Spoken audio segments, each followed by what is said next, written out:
Eu acho que, enquanto diretor, vou dar o exemplo e não vou tirar a máscara. Então, muito obrigado por terem vindo a esta sessão. Tem sido uma constante neste meu mandato ter conversas com todas as pessoas, sempre que possível, no fim de cada semestre. Julgo que este semestre não é indiferente, apesar de ser um semestre diferente, mas a minha intenção é manter uma relação de proximidade com todas as pessoas. Nós temos normalmente reuniões frequentes na direção, com os presidentes de departamento, com os membros do Conselho Científico, com os membros do Conselho de Faculdade, com os órgãos colegiais, mas ter reuniões com todas as pessoas não era uma história dentro da nossa faculdade. No passado havia um Conselho Científico que tinha como membros todos os professores doutorados e o Conselho Científico chegava a quase que a encher este auditório. Mas de há uns anos a esta parte, o Conselho Científico foi reduzido para 25 pessoas, de forma a torná-lo mais eficiente. Isto já faz parte dos estatutos há alguns anos, e aí perdeu-se o hábito de termos uma reunião com as pessoas, com os docentes, e ao fim e ao cabo podermos tratar diretamente de assuntos que num âmbito um bocadinho mais abrangentes e também mais descontraídos, nós possamos abordar e que tem a ver com o futuro e com o presente, às vezes, da nossa escola. E esta foi a minha intenção, quando fiz a minha candidatura a diretor, pôr como objetivo manter estas reuniões com alguma regularidade, pelo menos uma por semestre, e desta forma manter as coisas mais fluidas, contacto direto entre todos nós, independentemente de podermos conversar ao longo do ano, 1 a 1, 2 a 2, mas temos uma abordagem um bocadinho diferente. Por questões que têm a ver com a realidade atual, é impossível fazer esta sessão para todas as pessoas neste auditório, de maneira que encontramos aqui uma solução, com uma plataforma que, entretanto, muitos de nós desconheciam, mas que desde há uns 3 ou 4 meses esta parte, todos já são assíduos frequentadores. Nós, neste momento, abrimos a plataforma Zoom e esta sessão está a ser transmitida para todos os professores que queiram assistir. Há pouco, o João Chamiço, que está a gerir esta situação, dizia-me que tinha 50 pessoas na plataforma, neste momento estarão 112. Com mais cerca de uns 30 pessoas que estão aqui no auditório, já temos pelo menos 25% das pessoas, dos professores, a querer conversar com o diretor. E é com muito prazer que eu revejo alguns de vós e que podemos estabelecer aqui uma forma também de conversarmos. Como sabem, aqueles que têm aproveitado estas reuniões, estas conversas, a conversa não é um monólogo. Para haver uma conversa tem que haver interação entre as pessoas. E o que eu me disponho é exatamente a isso, a poder conversar convosco e, ao fim e ao cabo, ir passando algumas informações e também termos uma maneira que neste momento é absolutamente importante, de dizer que é o que é que se passa com esta pandemia que nos dá cabo da vida. Dá cabo da vida a cada um de nós. Imaginam o esforço que isto tem sido para todos, enquanto professores que tiveram que mudar quase que instantaneamente a sua forma de trabalhar e passar a dar as aulas, praticamente muitos de nós sem termos formação de como trabalhar numa plataforma à distância.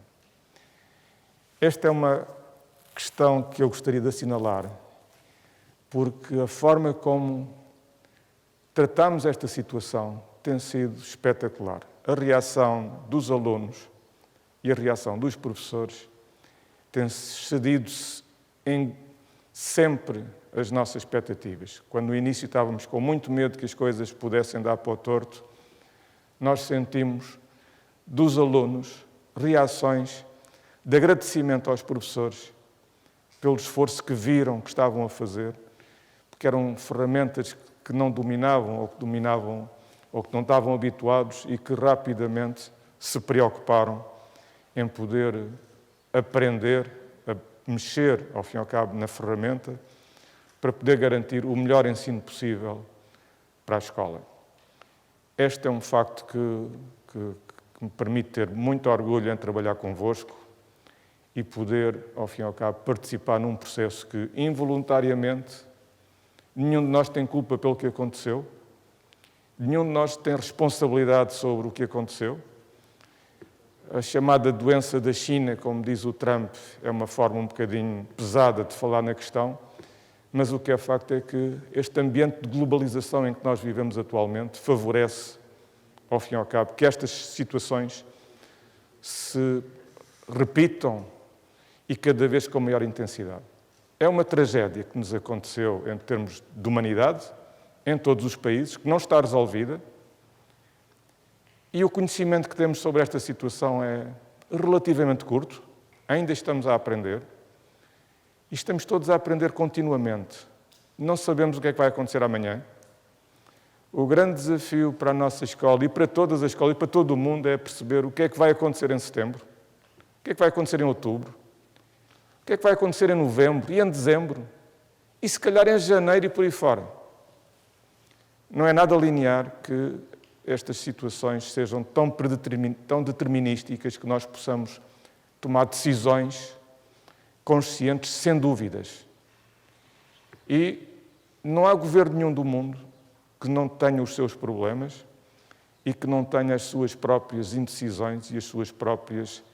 e cometa os seus erros. E neste momento não é possível garantir com segurança que o governo do país A ou do governo do país B está a fazer bem ou está a fazer mal, quando pensa que a imunidade de grupo pode ser uma solução e outros que pensam que não, que devemos atuar na prevenção e garantir que os sistemas de saúde reagem o mais favoravelmente possível. Nós entendemos que as dificuldades que um governo tem, que um primeiro-ministro tem, que um ministro tem, que um reitor tem, para poder, ao fim e ao cabo, desenhar os novos tempos, não são funções fáceis, porque nenhum de nós, ao fim e ao cabo, foi pensado ou terá estudado para poder fazer face a algo que é completamente imprevisível. Isso não significa que nós não possamos tentar prever e tentar desenhar o futuro tomando em consideração estes aspectos. O que nós sabemos é que se diariamente teremos aqui, entre professores, alunos, investigadores e empresas que por aqui andam, temos normalmente à volta de quase 11 mil pessoas dentro do campus. O que nós sabemos é que não podemos manter este número de pessoas dentro do campus numa situação pandémica. Temos que reduzir drasticamente o número de pessoas envolvidas e a viver no campus. Mas também temos que viver. A vida vai continuar. E por isso mesmo vale a pena pensar como é que vamos fazer o resto da vida, porque não sabemos se isto vai durar 3 meses, ou mais 6 meses, ou mais 1 ano, ou mais 2 anos. São muitas as dúvidas que os especialistas levantam e, portanto, é bom que nós tenhamos também aqui uma percepção do que é que a direção e o que é que o diretor pensam sobre o futuro destas situações, porque mesmo não sabendo o que é que vai acontecer, temos que desenhar o que é que vai acontecer. E o que vai acontecer começa já em setembro. O Conselho Pedagógico já definiu e já aprovou um calendário escolar. Os alunos do primeiro ano vão ser as notas, as colocações no dia 28 de setembro. Portanto, no fim de semana seguinte, segunda-feira seguinte, estarão a entrar na faculdade. É uma coisa que nos assusta, porque, ao fim e ao cabo, no passado, era uma festa quando nós recebíamos os novos alunos. Não sei quantos de vocês é que estiveram neste auditório para receber os novos alunos, mas eu posso garantir-vos que há 2 anos que sou diretor e não tinha essa experiência antes, mas no dia da recepção dos alunos este auditório fica super inundado com cores incríveis. É uma sensação única quando nós enfrentamos toda uma população que está a entrar na faculdade. Isso é qualquer coisa que nos deixa extasiados. Como é que um dia que pode ser tão interessante, tão alegre para os alunos, estão a dar o primeiro passo na escola, como é que nós vamos agora fazer esta ação em setembro, quando eles vierem? E que não podem estar forçosamente concentrados.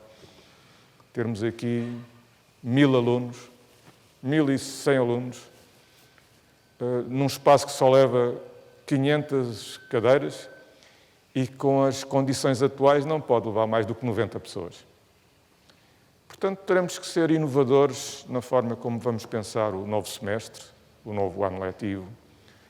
Temos que ter paciência, somos resilientes e provamos que conseguimos, apesar de tudo, fornecer um serviço aos alunos que nos orgulha, que não deixamos os alunos ficarem mal. Conseguimos fazer com que eles não perdessem o ano. Era esta a minha principal preocupação. Portanto, o sucesso escolar não terá sido muito afetado sob o ponto de vista da vida das pessoas. Naturalmente que foi sob o ponto de vista da experiência da universidade. É aquilo que as pessoas estavam habituadas, a confraternização, o convívio, as festas, as iniciativas, as conferências, as reuniões, tudo isso mudou completamente a nossa forma de olhar para as coisas. Mas é a vida e nós temos que fazer, ao fim e ao cabo, com a vida que temos, o melhor possível. E nós somos, de certa forma, somos uns eleitos, porque a vida é uma coisa tão boa que vale a pena vivê-la todos os dias, mesmo em momentos de crise, como é o que atravessamos atualmente. Mesmo hoje, em ambiente de pandemia, vale a pena pensar que nós temos a sorte de não termos sido atingidos. E ainda há 2 ou 3 dias vinha nas notícias um jovem que de repente ficou cansado e no outro dia a seguir tinha morrido. Portanto, há gente a morrer. Portanto, também vale a pena pensarmos que há sorte no meio disto tudo, mas fundamentalmente nós podemos precaver-nos. Nós estamos numa instituição universitária, um local onde há o melhor conhecimento possível de tudo e mais alguma coisa. Temos que ter a garantia que temos condições de segurança para dizer às pessoas que podem fazer uma vida normal, mas garantindo que temos as condições de segurança. Porque não é por acaso que os números de infectados na região de Lisboa aumenta. Eles aumentam porque se proporcionam condições para que eles pudessem aumentar.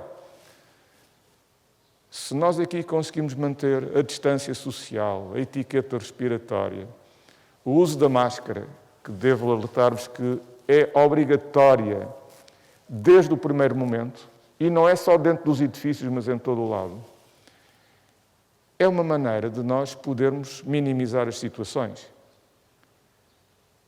É um dos aspectos que eu não gostaria de voltar a dizer isto continuamente, mas devo alertar toda a comunidade para que não têm que ter medo de voltar à escola. Não têm que ter medo. Vai ser a vossa vida futura. Não sabemos quanto tempo é que vamos estar assim, mas seja 2 meses ou 1 ano, ou 6 meses, temos que fazer a vida. E temos que fazer a vida tão normal quanto possível, tendo estes pequenos atrapalhanços que são o facto de termos uma máscara pelo meio, lavar as mãos e esse tipo de coisas que estão continuamente a repetir. Naturalmente que o próximo ano letivo tem que ser num regime em que tenhamos aqui muito menos gente e, portanto, estamos à espera de podermos agora que, como informação, apesar de tudo, e atrasados, conseguimos, na semana passada, aprovar o serviço docente no Conselho Científico. Portanto, foi difícil, muito difícil, produzir um serviço docente que permitisse, em contínuo trabalho com os presidentes de departamento e nos presidentes de departamento com os próprios docentes, podermos perceber como é que poderíamos executar em cada área científica, em cada departamento, em cada curso, como é que isto seria desenhado, porque o que é facto é que não podemos ocupar em simultâneo as salas, como era habitual.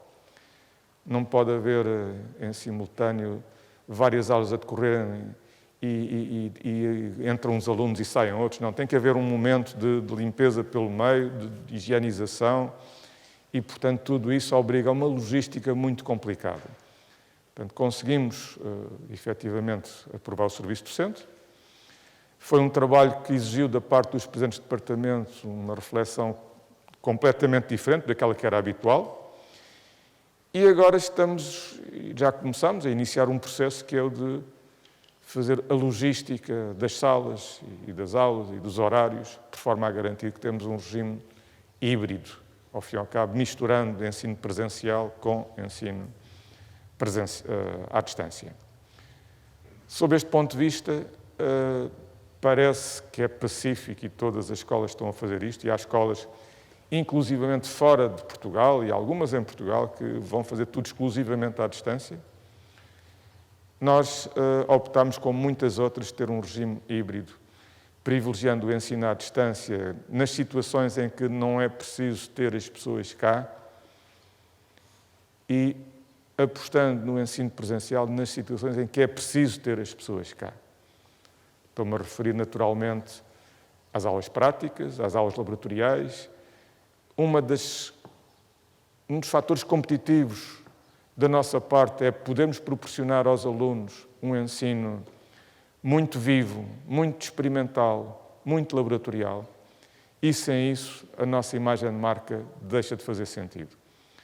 E, portanto, eu incentivo todos a não terem medo de virem, quando tiverem essas aulas práticas, essas aulas laboratoriais, mas que não podem ser concentradas todas como eram antes. Têm que ser espalhadas, provavelmente, ao longo do semestre, ao longo do ano. Mesmo que a matéria diga que aquela parte laboratorial devia estar na parte terminal, ou devia estar no meio, ou devia estar no princípio, se calhar não temos condições de ter as pessoas todas nos mesmos laboratórios. E, portanto, vamos ter que espalhar, provavelmente, ao longo de todo o semestre. Isto significa que teremos que alterar, às vezes, o encadeamento das matérias, quando, se calhar, pedagogicamente não seria o mais interessante, mas é aquilo que, se calhar, teremos que fazer para garantir que conseguimos passar a mensagem e formar as pessoas da melhor maneira possível. Também, se não dermos alguma parte da matéria, não vê mal ao mundo. Se uma matéria que tenha 10 capítulos, se calhar, se ficarmos com um menos bem explorado, se calhar, não é por isso que o aluno não deixa de ter uma formação boa. Temos que pensar que só podemos fazer o que podemos no tempo que temos e nas condições que temos. E a gestão, para a maior parte dos professores, que ao fim e ao cabo é o que se lhes pede, é que possam dar as aulas e possam ter o contato com os seus alunos. Mas da parte da direção e da parte da gestão é preciso organizar todo este processo, que é um processo completamente novo, que obriga, ao fim e ao cabo, a muito tricô de perceber qual é a sala, perceber qual é a circulação das pessoas. Não podem sair todos ao mesmo tempo, não podem entrar todos ao mesmo tempo. Se calhar estamos a desenhar neste momento a circulação, e julgo que já tiveram experiência na parte dos exames e das avaliações presenciais, que foram feitos mecanismos de circulação para garantir que as pessoas não se encontram facilmente, que não seja na faculdade que haja propagação do vírus. Não quer dizer que isto não aconteça, mas se acontecer que tenha, ao fim e ao cabo, consequências muito limitadas, porque efetivamente já aconteceu. E minimizarmos as situações, mas quer com professores, quer com alunos, quer com funcionários, isto pode acontecer. É a vida, tal como nós a temos que desfrutar neste momento, mas não vamos ficar pessimistas, nem vamos pensar que isto vai ser o fim do mundo. E por isso também gostaria de agradecer a todos a forma como os presentes aqui e os que estão além na plataforma, a forma como exemplar como todos desenvolveram a vossa atividade, professores, alunos, investigadores também e funcionários. Todos nós, neste ecossistema, temos tido um desempenho que podemos sempre fazer melhor, mas eu diria que estivemos muito perto do melhor que foi possível. Fizemos o melhor que foi possível e temos a consciência disso. E por isso mesmo, esta conversa não tem que ficar limitada à pandemia, porque ao fim e ao cabo é uma das coisas que domina toda a gente neste momento, mas a vida continua e há outras iniciativas.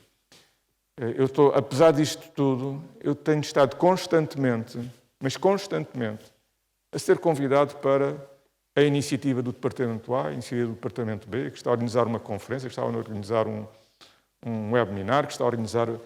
A escola tem continuado a ser dinâmica. Temos tido atividades muito interdisciplinares, praticamente todos os departamentos, e temos conseguido, de certa forma, passar as nossas mensagens. Houve professores que me relataram que até com este ambiente todo conseguiram fazer uma coisa que foi rever disciplinas e fazer novos materiais para as disciplinas. E há pelo menos 2 casos de professores que disseram que conseguiram fazer ou acabar, ou estar em posição de acabar 2 livros pedagógicos. Portanto, há que aproveitar também este facto de diferente que nos aconteceu nas vidas, com menos intensidade, se calhar, numas dimensões e mais intensidade noutras. E sob este ponto de vista, eu diria que as coisas têm evoluído e cada vez mais nós sentimos que o presencial começa a ser mais presente. Aqui, há uns meses atrás, vinha-se à faculdade e não se via ninguém. Mas ninguém. Houve uma situação que só encontramos 3 carros dentro da faculdade. Neste momento, as pessoas começam a vir, começam a ter aulas, ou começam a ter os exames, mas fundamentalmente vê-se que os laboratórios, e houve pessoas que já se me queixaram que já têm que calendarizar entre todas as pessoas do grupo a poderem estar nos laboratórios ao longo do dia, aproveitando a noite, aproveitando até os fins de semana.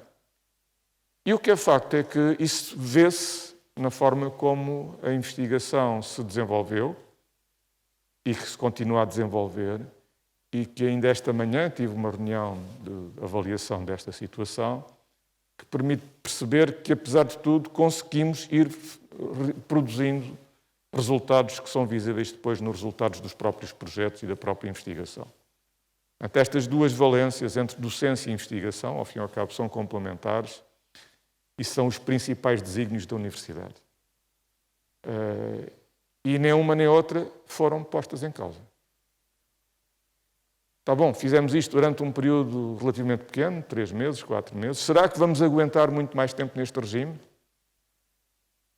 Eu diria, teremos que aguentar o tempo em que este regime estiver. E teremos que aguentar não com o sacrifício, mas de uma forma mais disciplinada. Porque se no início deste processo nós passávamos desde as 8 da manhã até às 8 da noite em frente à plataforma, e nem havia tempo, às vezes, para beber um copo de água. Isto aconteceu-me a mim frequentemente. Neste momento, já conseguimos disciplinar-nos a nós próprios um bocadinho como é que estas coisas funcionam na prática. E admito que, se porventura tivermos uma dose maior no próximo semestre, ou parecida no próximo semestre, porque não sabemos o que é que vai acontecer nas férias, e com o retorno das férias o que é que vai acontecer, se haverá uma segunda onda ou se não haverá uma segunda onda, se será pior do que a primeira ou será mais fácil, não sabemos o que é que vai acontecer, mas tenho a certeza que estaremos melhor preparados, com maior facilidade de domínio das ferramentas, mas também com algo que nós andamos a preparar ao longo do tempo, e também agradeço aos colegas que o fizeram, que é preparar, ao fim e ao cabo, também formação pedagógica para os professores, e que julgo que muitos de vocês se inscreveram. Neste momento, julgo que dos primeiros cursos houve, salvo erro, à volta de 100 pessoas que frequentaram esses programas, e agora em julho está a acontecer um novo programa um bocado mais extensivo, com novas técnicas e novas técnicas pedagógicas, e já está programado que em setembro haja novos cursos. Portanto, admito que quando o próximo semestre começar, já muitos, se não quase a totalidade dos professores, tenham tido a oportunidade de passar por esses programas e, pelo menos de uma forma intensiva, terem mais conforto na forma como podem utilizar este tipo de ferramentas. Mas volto a frisar, nós não somos uma escola, nem pouco mais ou menos, de ensino à distância. Não é essa a nossa atividade principal. E por isso mesmo isto é uma atividade que temos que exercer por necessidade, porque não há outra hipótese de podermos garantir a segurança de todas as pessoas envolvidas. E portanto, o ideal era que não houvesse isto, mas existe. E existindo, nada mais se poderá acrescentar. Eu disse que isto não era um monólogo, mas até agora está a ser. Algum tema para conversarmos? João, uma pergunta. Há de haver aqui algum João. António. Ok, estão-me a fazer a vida difícil. Há ali um António. Não sei se é João, se é António. Há uma Teresa. Teresa.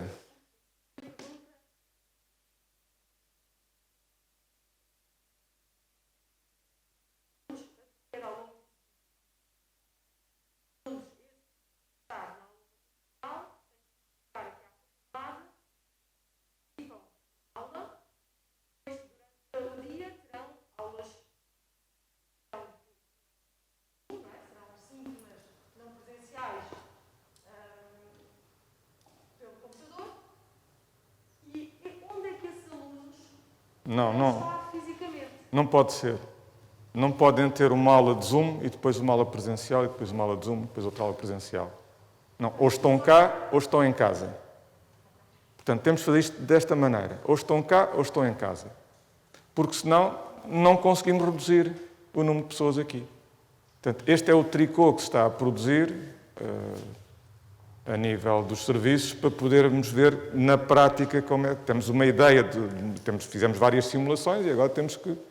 Não sei se conseguirão resolver todos os pormenores, mas é impossível garantir que... E vamos lá ver, há uma coisa que me preocupa. Os alunos do primeiro ano, que muitas vezes no primeiro ano não têm disciplinas da especialidade do curso que se inscreveram, o primeiro contacto que vão ter, que se calhar até no primeiro ano, há menos trabalho laboratorial, menos trabalho experimental, na maior parte das disciplinas, e não do curso que escolheram. Se calhar disciplinas mais de tipo propedêuticas. Será que nós podemos receber esses alunos sem os ter cá? É fundamental que o aluno, quando chega cá a primeira vez, tenha um conhecimento da escola e não comece logo a ensinar à distância.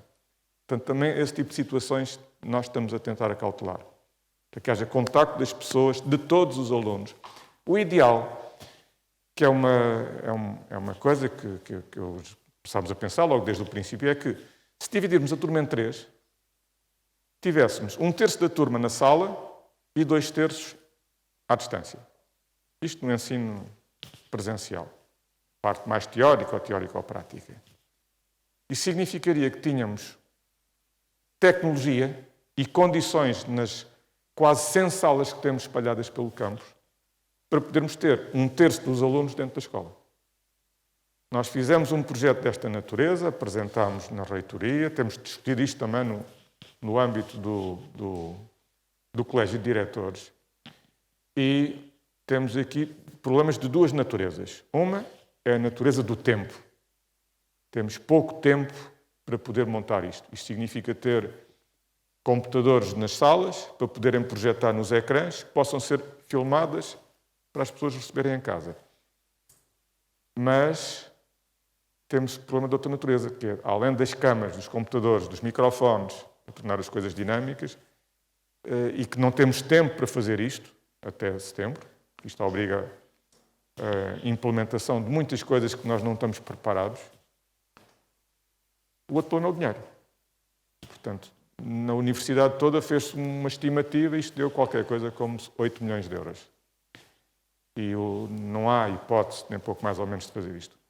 O reitor pensou negociar com o ministro, mas todos os reitores estão com o mesmo problema e não creio que vá haver financiamentos extraordinários no antes, porque isto é daquelas coisas, nós temos que comprar antes para nos darem o dinheiro a seguir. E, portanto, vai ser uma questão que cada um vai fazer só o que pode. E só o que pode é mais complicado de concretizar.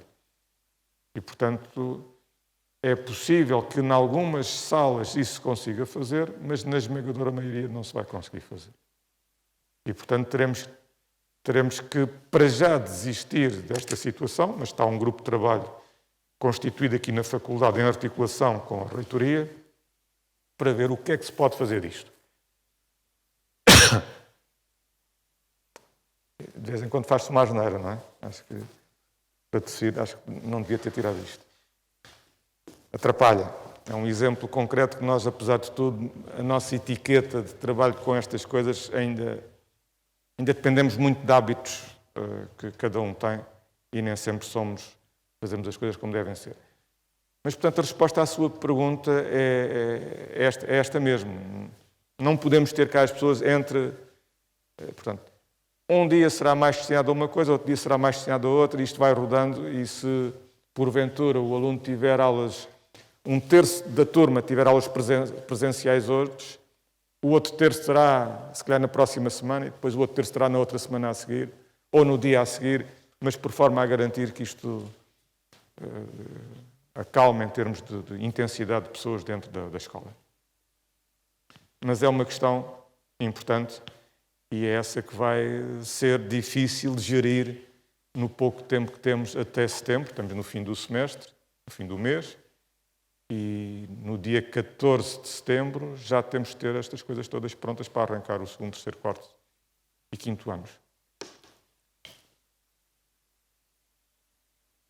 Não tem que fazer só perguntas também, podemos só conversar, não é? Eu não estou a reconhecê-lo com a máscara.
Já não é tão precisa, porque inteligência artificial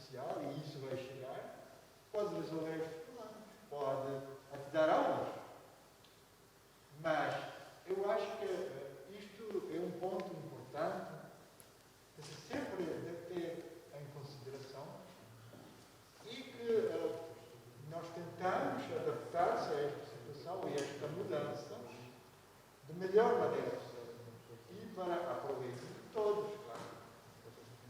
Era só isso que... Muito obrigado. Eu concordo perfeitamente consigo. Ao fim e ao cabo, é nos períodos das grandes crises que também a sociedade avança. E esta é uma crise que é global. É uma crise pandémica, é uma guerra diferente, não deixa de ser uma guerra, não deixa de morrer gente. E com os meios de comunicação que existem atualmente, nós sabemos tudo o que se passa em todo o lado do mundo. Sabemos a verdade e sabemos a mentira. Porque no meio disto também há muita mentira. Há quem chame fake news. Mas o que é facto é que há muitas coisas que nos confundem. Não sabemos, às vezes temos dificuldade em perceber o que é realmente uma verdade absoluta e o que é algo que contribui ainda mais para a criação da crise e para a criação, ao fim e ao cabo, de um ambiente de pânico. Agora, sem dúvida nenhuma que é nestes momentos que a sociedade deve refletir sobre o que é que quer em termos do mundo. E nós estamos num local que é o próprio para isso. A universidade é própria para pensar o mundo, para pensar o futuro. E para isso todos concorrem. Todos. E aqueles que têm mais conhecimento, mais responsabilidade têm.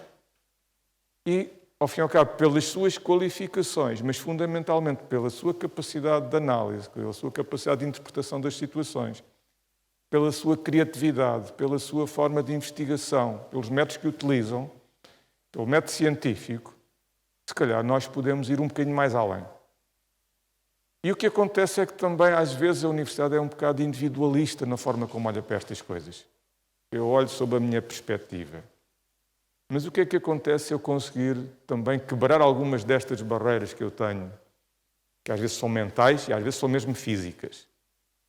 Se eu conseguir quebrar barreiras, eu se calhar consigo pôr uma pessoa, como você dizia, de inteligência artificial, a trabalhar com uma pessoa que não tem nada a ver com a inteligência artificial. E, portanto, até que ponto é que nós conseguimos, entre uns e outros, lançar pontos e refletir sobre o que é que está a acontecer? E esse é um desafio que se torna urgente, permanente, em qualquer universidade. E nós não podemos ser passivos relativamente a isto. Portanto, faz todo o sentido que esta questão seja abordada. O que é facto é que aconteceu-nos aqui uma coisa que não estávamos à espera, reagimos. E agora como é que pegamos nisto e ultrapassamos as situações? E pensamos no futuro.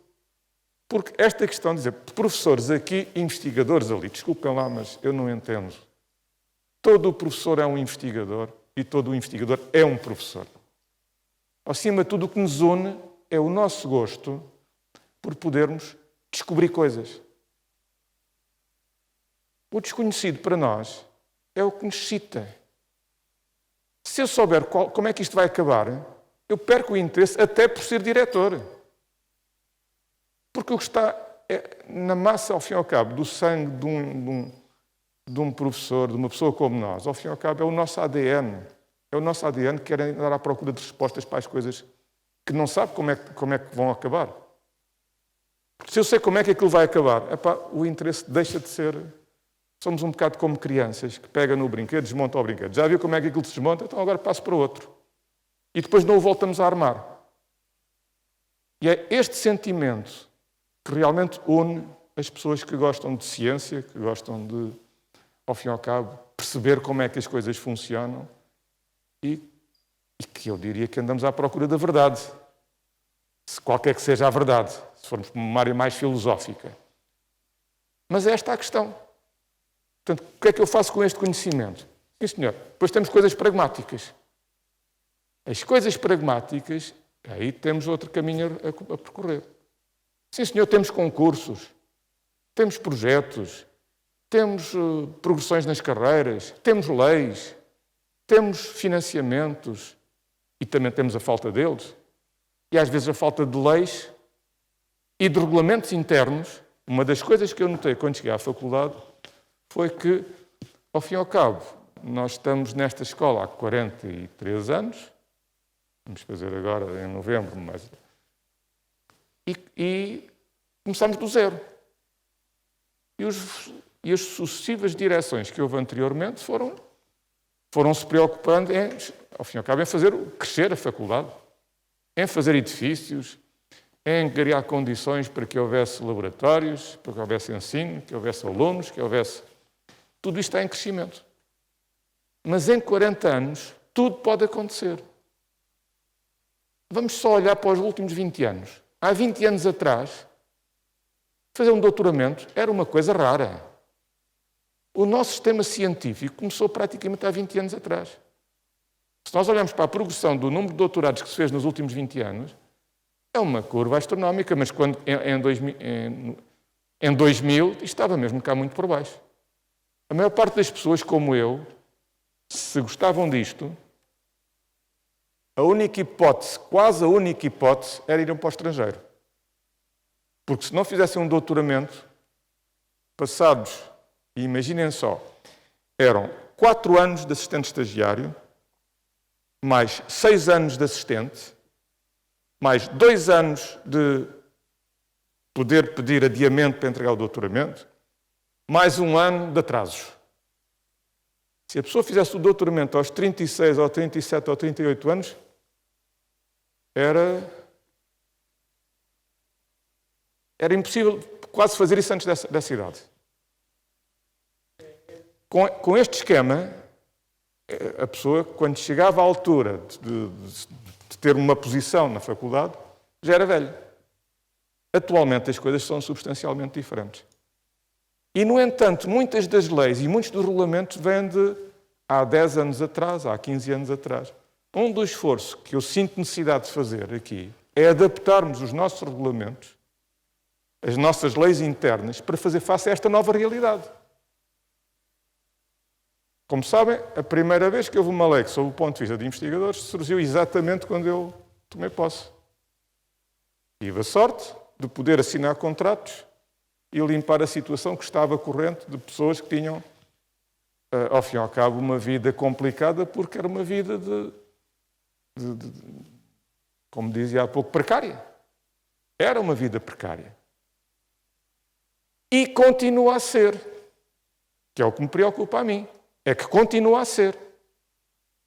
O Orçamento de Estado, quando o Orçamento de Estado é distribuído pelas universidades, é definido em função do número de alunos que entram no primeiro ano. Porque se o Estado quiser inverter esta lógica, não deve fazê-lo numa dimensão diferente. Eu nem me arrisco a dizer qual é a minha opinião sobre isto, porque senão ainda posso ser tomado como crítico ao governo de estar a criticar por estar a fazer assim ou estar a fazer assado. Na minha condição de diretor, acho que não o devo fazer. Na minha condição de professor, tenho ideias muito claras sobre o que é que se deve fazer em termos de leis do governo. Agora, o que para mim é inconcebível é que uma pessoa que goste de ciência, goste de descobrir coisas, que tenha uma mais-valia para a organização, para a sociedade, esteja, ao fim e ao cabo, perante situações que não são iguais como qualquer outro funcionário, como qualquer outro trabalhador, em qualquer outra organização. Nós podemos aceitar que é voluntariamente que a pessoa quer ser professor, ou quer ser investigador, ou quer ser o que quer que seja. Que as regras são diferentes de sítio para sítio. Se eu quiser, por exemplo, uma coisa que está aqui muito quente na Universidade Nova, é uma situação que acontece com uma determinada unidade orgânica e que está nas bocas do mundo porque tem uma perspectiva diferente de olhar para as coisas.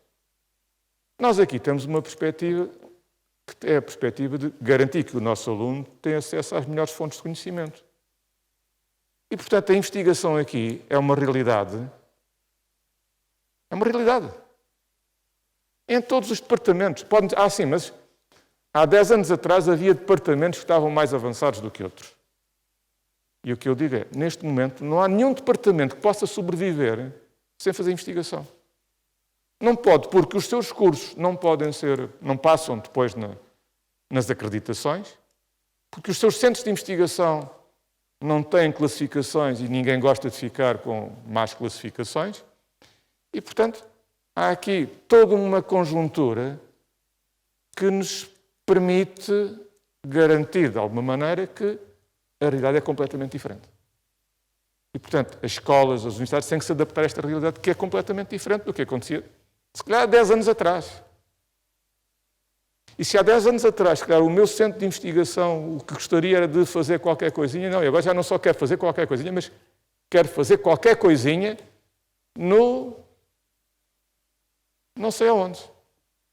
Só quero que os meus investigadores publiquem no primeiro quartil.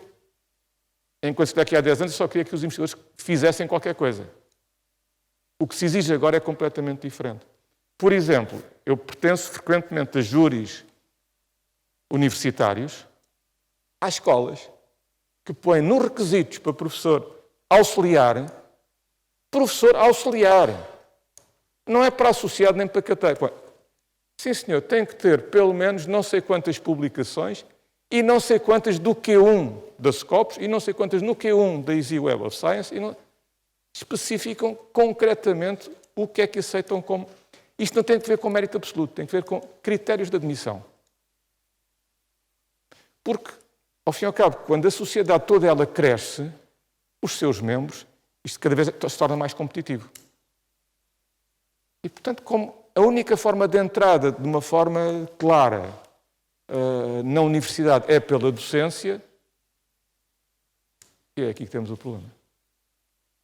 E quando falam que a investigação é importante, ok, então se calhar é preciso que os investigadores também sejam professores e tenhamos um sistema que possa permitir. Porque, ao fim e ao cabo, a universidade tem 3 pés.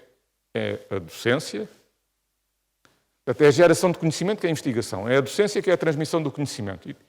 E depois é a aplicação do conhecimento como forma de prestação de serviços à sociedade.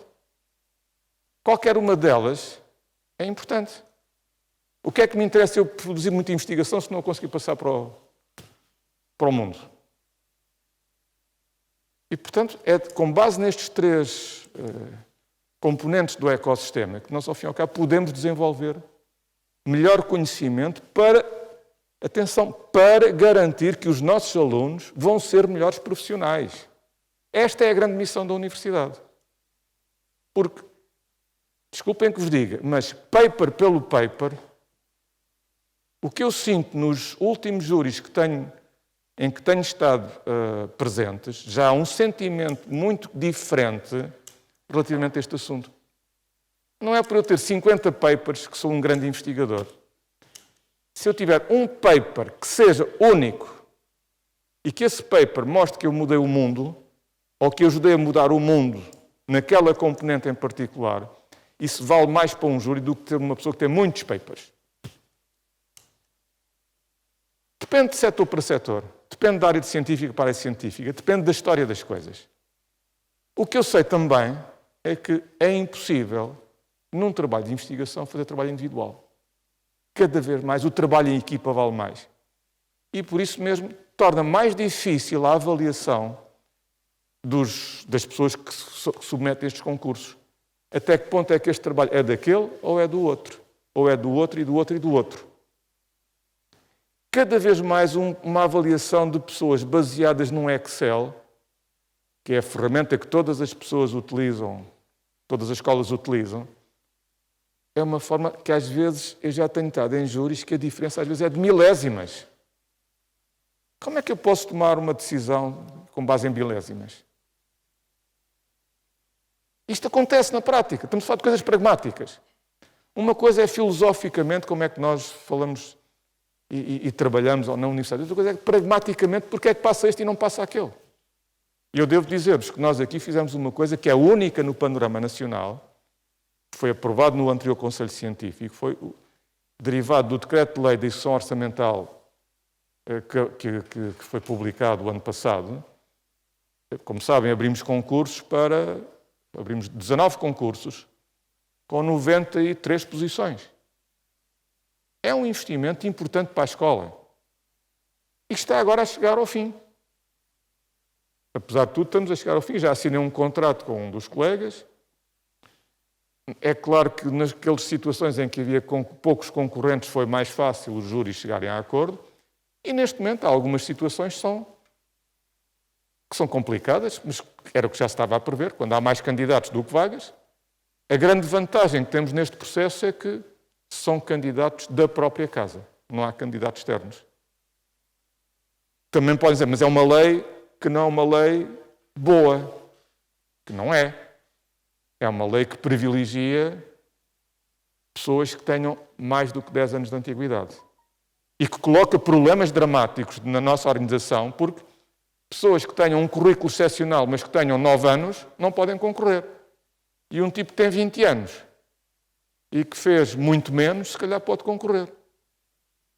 Pronto, é a lei, é o governo que manda e nós aqui cumprimos e temos a expectativa de, quando este processo acabar, podemos evoluir para outro e abrir concursos, se houver condições para isso.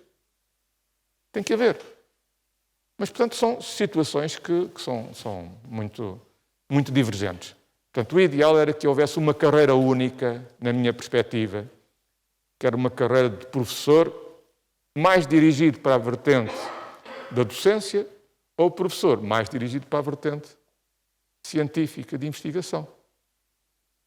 Porque, ainda por cima, os investigadores que existem, tal como estão contratualizados, começaram com um professor. Porque um professor que tinha um projeto os foi envolvendo e foi desenvolvendo um projeto e as pessoas ficaram ligadas ao projeto. E, portanto, há aqui um cordão que vem naturalmente. E julgo que é isto que, mais cedo ou mais tarde, vai acontecer nas universidades em geral. Porque a questão é, há laboratórios do Estado. O Estado tem laboratórios e esses só fazem investigação. Por exemplo, nós temos um laboratório na universidade que se chama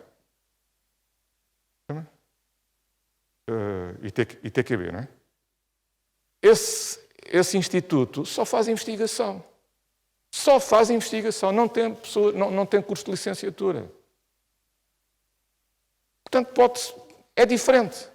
Quando uma pessoa vai para aquele instituto, o objetivo é fazer investigação. Está-se à espera que esse laboratório de investigação tenha muito mais produção científica do que uma faculdade de Ciência e Tecnologia. Porque de manhã à noite só fazem isso.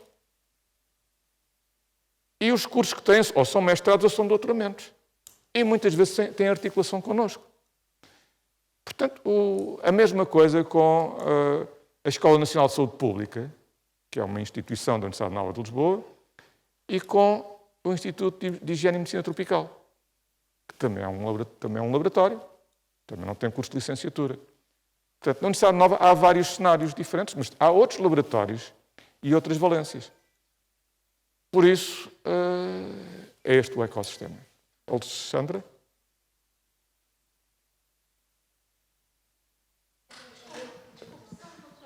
É que as pessoas estão-me a dizer, colegas que estão fora, que não se ouvem as perguntas. Portanto, não sou eu a fazer pergunta, é esta senhora.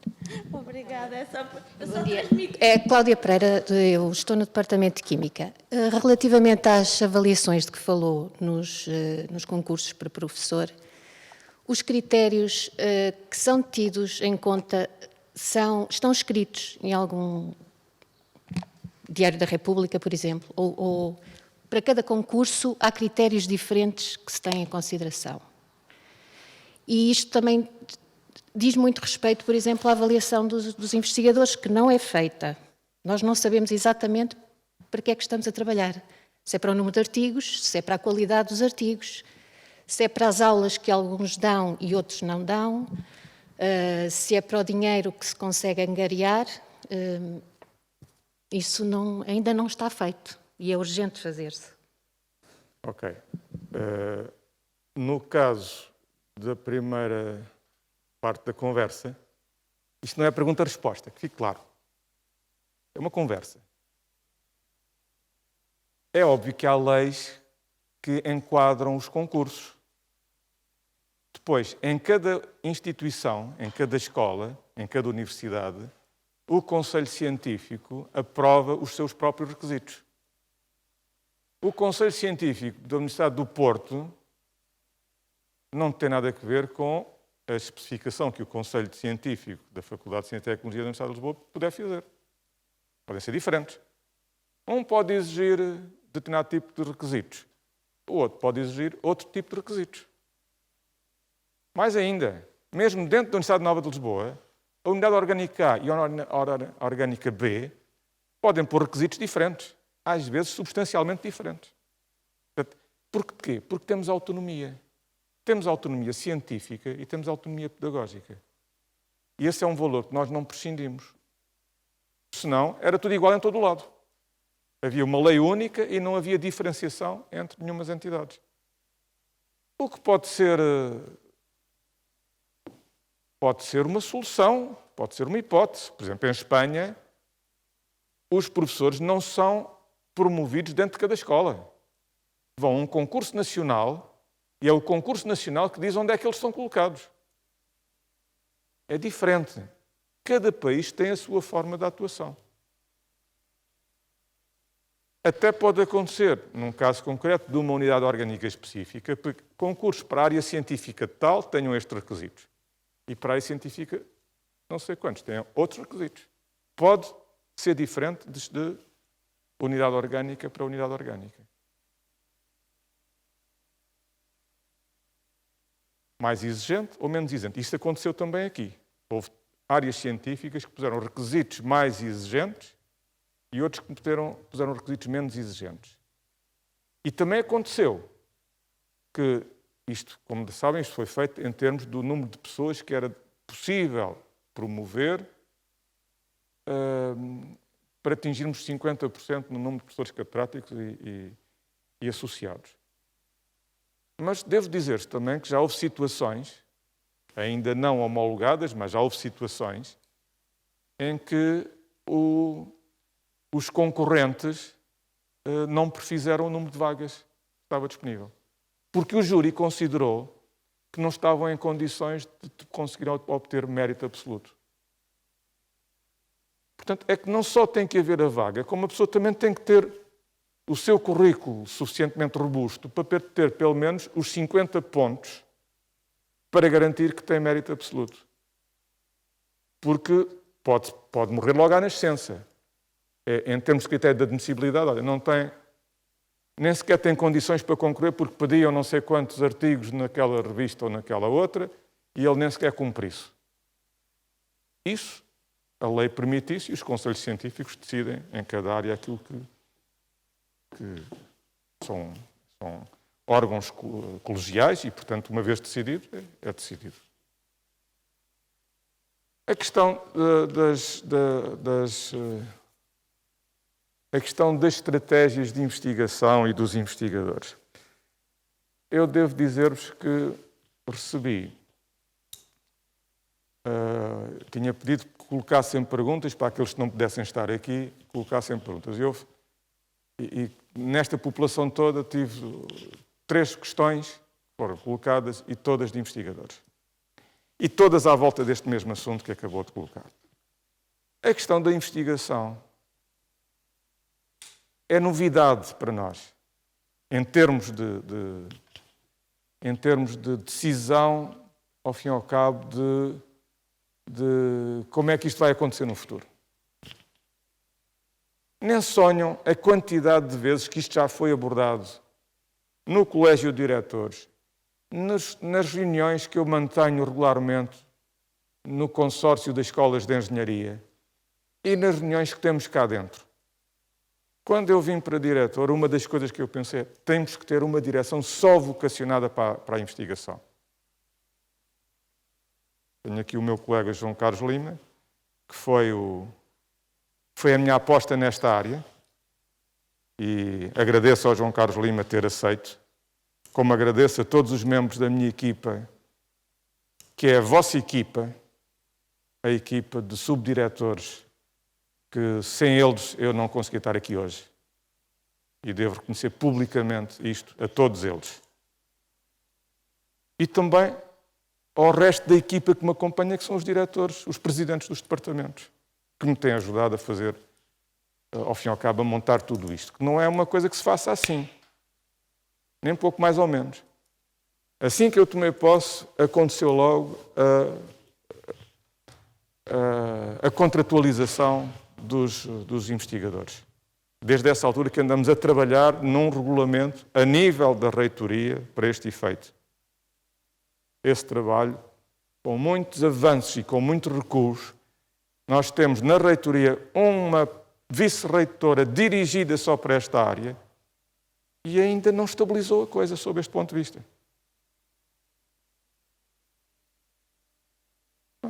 Ainda não está completamente estabilizado. O que é que eu quero? Mas o que é que eu quero de um investigador?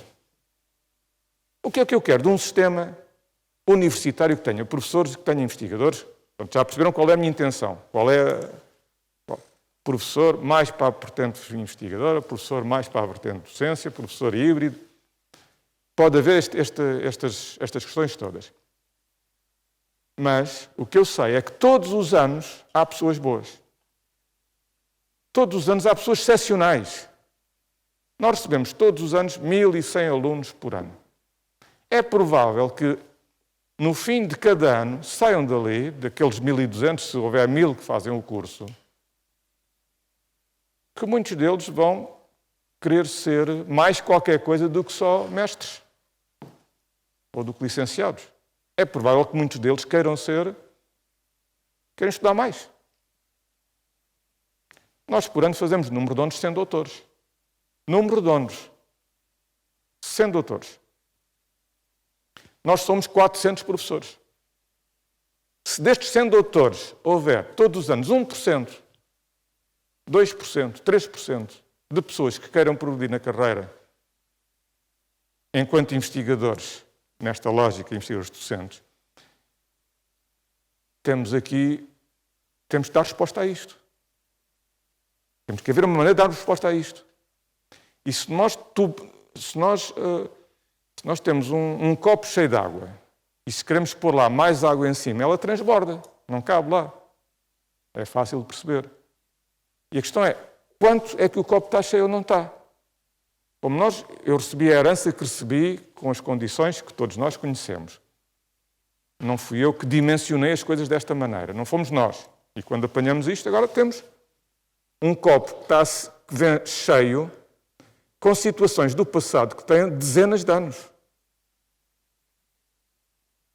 E esta última situação e eu digo isto de uma forma muito clara, sempre disse a todos os investigadores, e que os investigadores que estão aqui sabem que eu tenho dito isto.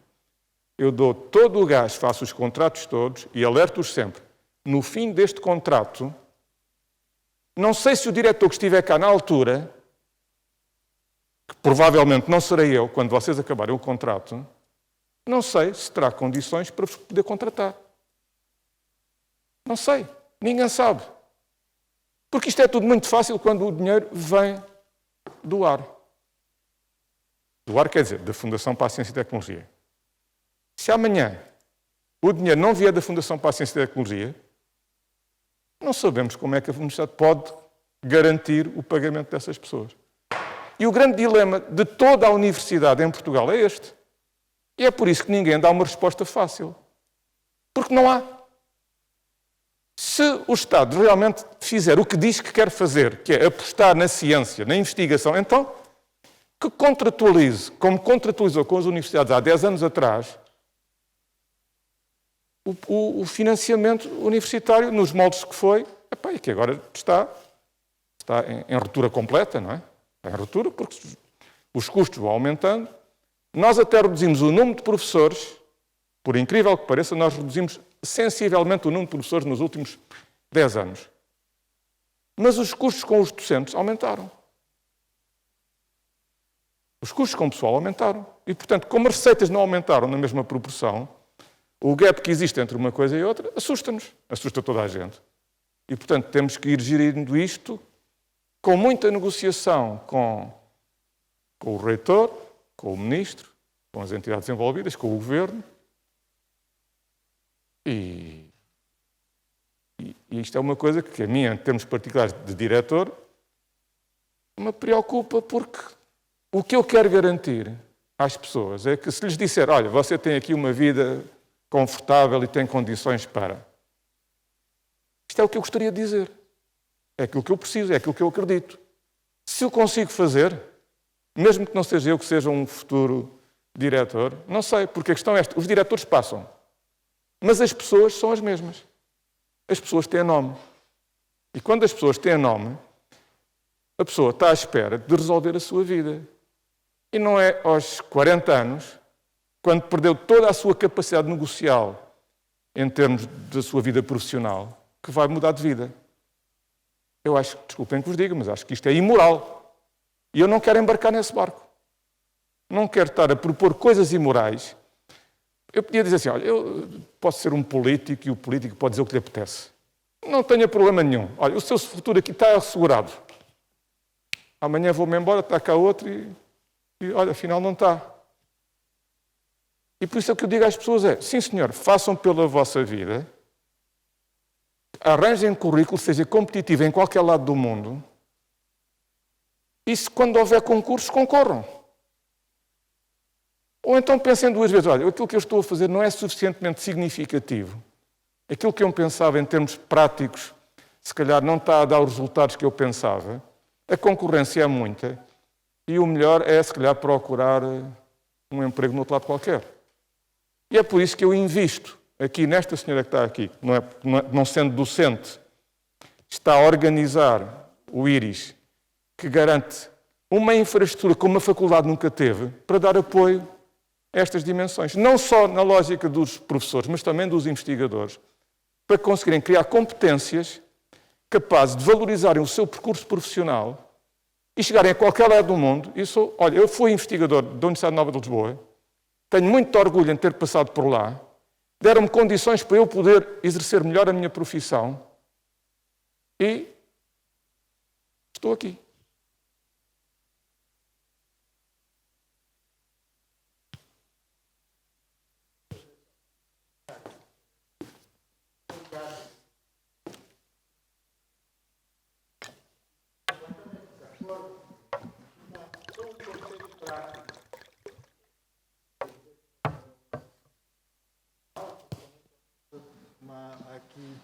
Conversa, não é? Então é o seguinte, o que eu queria dizer é que vivemos no tempo agitado, no tempo de mudanças rápidas, de mudanças que se tornam cada vez mais rápidas.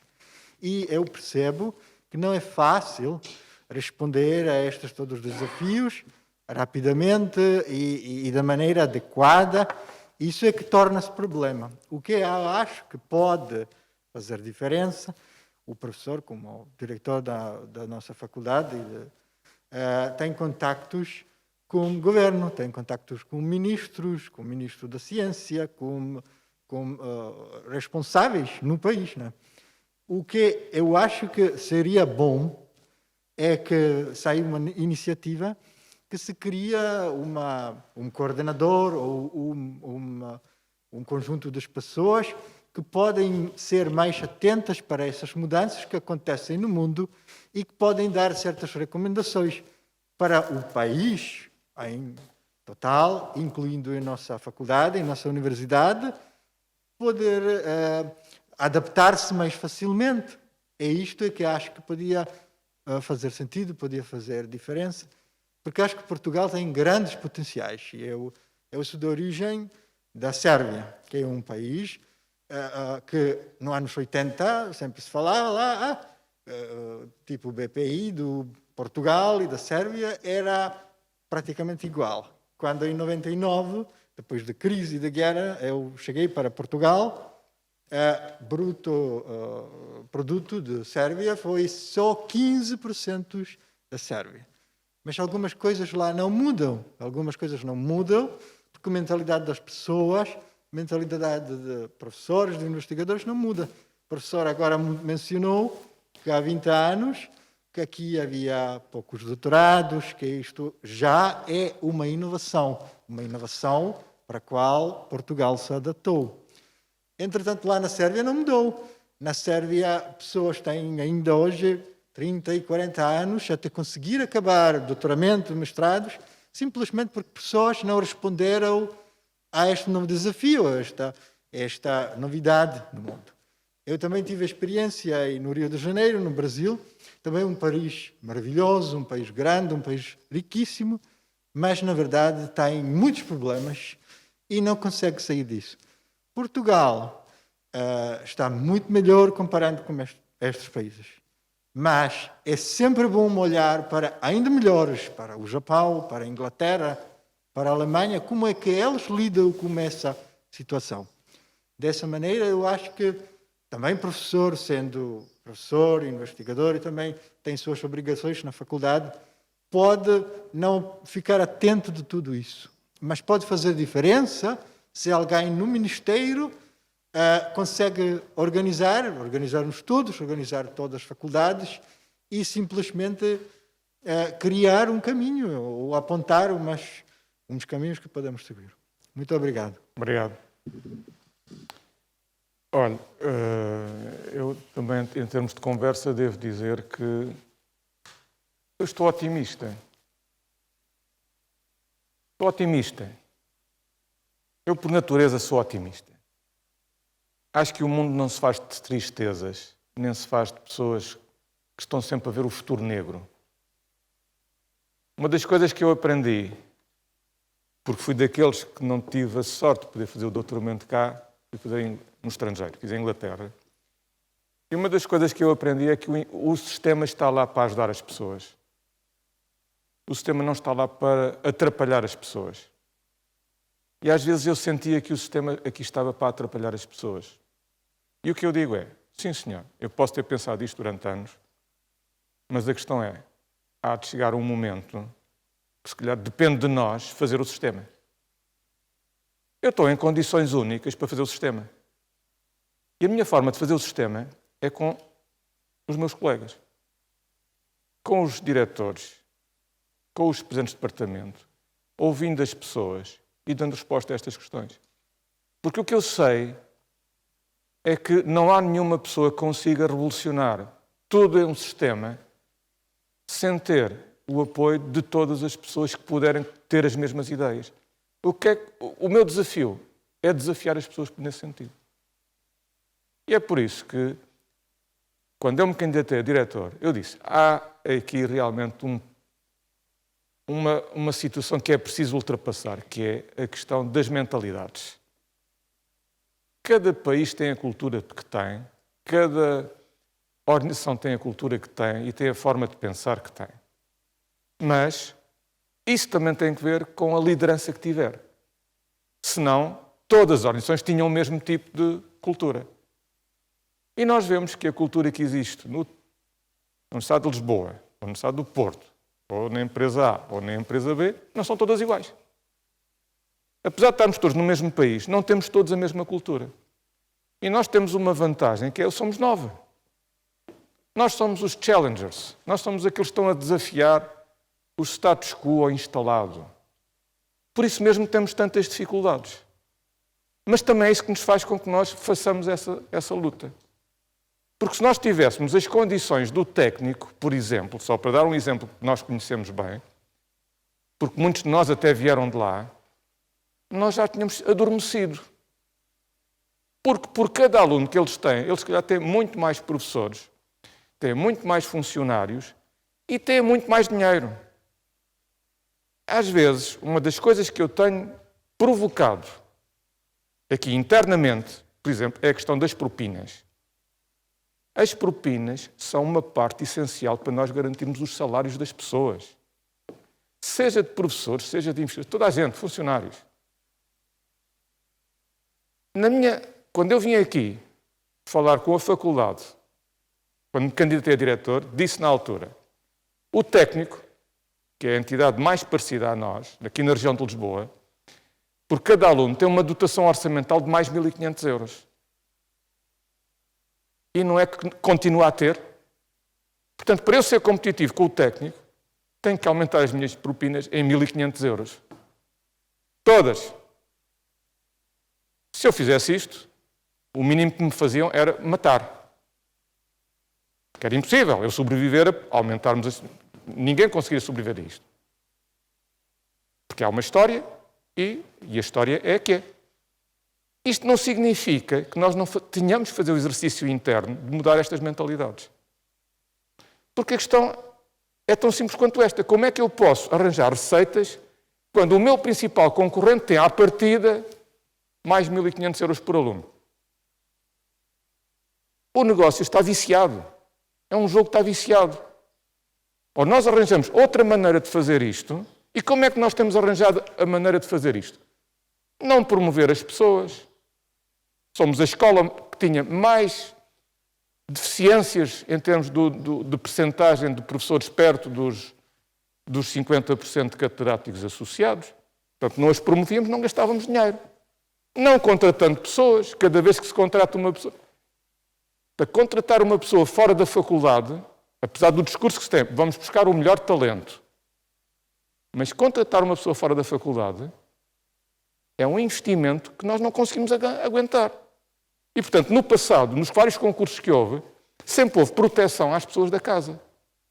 Eu julgo que toda a gente tem esta sensação. Porque realmente, à partida, estamos nós a nova, sendo uma universidade que começa de novo, não nos foram dadas as mesmas ferramentas que foram dadas a outras. Que já estão instaladas desde sempre no panorama nacional, que dominam os ministérios, que dominam os serviços, que dominam as empresas, que dominam tudo. Então, é por isso que eu vos digo, nós somos muito melhores, mas muito melhores, porque com muito menos recursos, com menos dinheiro, com menos pessoas, com menos funcionários, estamos de igual para igual, se é que em algumas áreas não estamos até melhor do que outras escolas. E não tenho dúvidas nenhumas que se trocássemos, nós fôssemos para a Alameda e os outros viessem para aqui, que nós teríamos notas de acesso muito melhores do que teriam os que tivessem vindo para aqui. Não tenho dúvidas nenhumas nisto. E é isto que me dá pica. É isto que me diz, ok, vale a pena fazer este jogo, porque qualquer dia o centro de Lisboa não está na Alameda, vai estar aqui. E não fosse a pandemia, gostaria de vos dar novidades que vos prometi quando me candidatei, que eu espero que ainda aconteçam rapidamente. Com estes atrasos todos que a pandemia promove, mas a criação, uma coisa que eu já tenho dito em outras conversas, a criação do hub de inovação, localizar aqui investigação empresarial, onde nós possamos colocar os nossos próprios, dar-lhes saídas profissionais, dar estas condições, isso é um dos projetos que eu acho que é único a nível nacional. Nas escolas por onde eu ando no estrangeiro é a fruta da casa, é o normal, mas Portugal não está habituado a isto. Não está, porque não está. Nunca tivemos condições tão boas de visibilidade no estrangeiro, de reconhecimento que é um país seguro, com boa qualidade, com sol, com etc. Vocês sabem o que eu quero dizer com isto tudo. E que está a 2 minutos de Lisboa. E que tem um campus que nenhuma escola, eu costumo dizer, até Madrid não há nenhuma que tenha um campus assim. E, portanto, nós temos as condições, e se tivermos o projeto, e neste momento temos um projeto, que pode dar origem a sediar aqui um conjunto de grandes empresas multinacionais, que ao fim e ao cabo, em vez de virem para o outro lado qualquer, podem sediar aqui as suas bases de investigação e podem ajudar-nos mutuamente. Temos o espaço.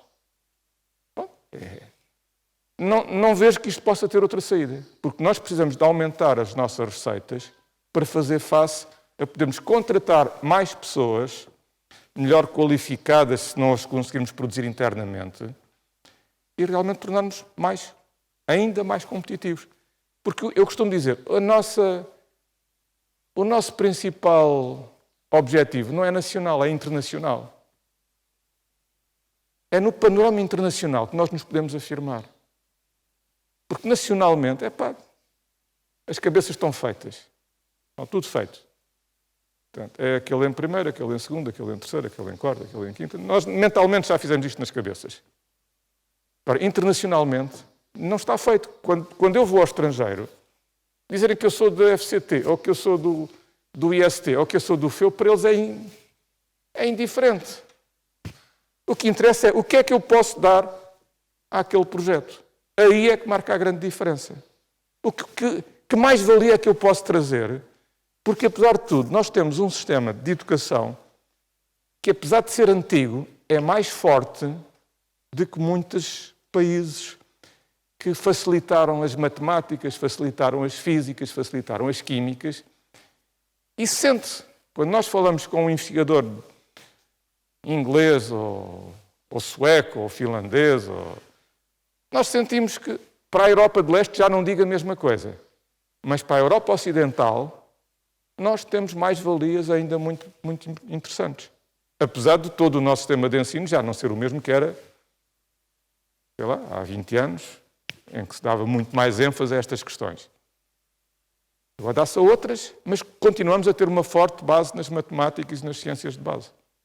Eu julgo que é isso que podemos ter a sorte de continuar a ter e de podermos explorar, no bom sentido, em termos de futuro. E é por isso que eu sou otimista. Eu sou otimista e acho que vocês devem ser otimistas, porque, ao fim e ao cabo, pensar que a pandemia vai dar cabo disto tudo, olha, vai dar cabo disto tudo. Sim, senhor, já deu cabo disto tudo. Mas nós vamos ter que continuar a viver. E o problema é que esta crise que se vai desencadear vai ter repercussões enormes, muito maiores do que esta crise de 2011, porque é numa escala muito maior, vai ter repercussões aqui também. Nós ainda somos privilegiados que ainda não nos tocaram nos nossos ordenados. Mas, como sabem, muitas pessoas têm problemas financeiros importantes, ou porque estão em layoff, ou porque, por isso, simplesmente foram despedidos. E muitas dessas pessoas têm filhos aqui. Nós, constantemente, estamos a receber pedidos, ali a professora Rosário que o diga, que é uma vítima que está continuamente a responder aos alunos que porque tem este problema, porque o pai aconteceu isto, porque a mãe aconteceu aquilo, e que nós não podemos ser insensíveis a estas coisas. Não podemos. Também não podemos dizer, olha, agora ficas sem pagar propinas. Também não podemos fazer isto. Mas podemos fazer planos de pagamento mais dilatados. Agora, também é preciso mudar as mentalidades de muitos dos nossos colegas, que às vezes nem são os alunos a pedir, são os professores. Porquê? Porque o nosso sistema é diabólico, porque criou-se a mentalidade que se eu tiver um aluno de doutoramento e se eu conseguir, porque eu preciso de um aluno de doutoramento para evoluir na minha carreira. Se eu não tiver um aluno de doutoramento, ele não evolui. Então vamos lá ver, se eu arranjo, nem que ele pague a propina toda. Mas quem é que paga? Eu não tenho dinheiro, então vamos pedir à direção que não paga a propina.